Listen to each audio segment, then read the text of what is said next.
Recognized. I am pleased that we are considering H.R. 4910, the Veterans Cemetery Benefit Correction Act, which was introduced by Representative Scott of Georgia. Current law requires VA to provide an outer burial receptacle for each new grave in a cemetery under the control of the National Cemetery Administration. H.R. 4910 would extend this benefit to veterans who will be interned in cemeteries under the control of the National Park Service. This bill only impacts 2 cemeteries within the National Park Service that are open to new internments.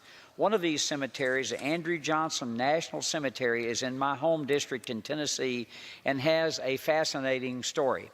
Andrew Johnson served Tennessee as a congressman, a governor, and a senator.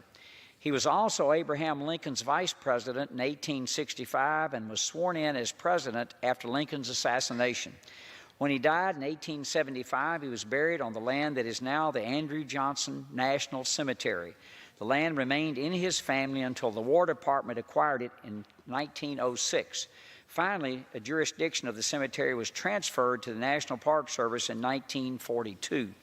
Now the cemetery provides a final resting place for veterans who served our nation since the Civil War, and it's still accepting new burials. Veterans and their family members who choose to be buried in Andrew Johnson National Cemetery or any other National Park Service cemetery should receive the same benefits as those who are buried in VA cemeteries.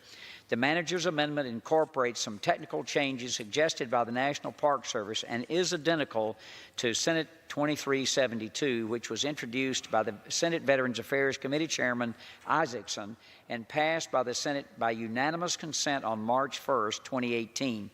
At this point, I request to include in the record an exchange of letters with Chairman Bishop of the House of Natural Resources regarding the bill.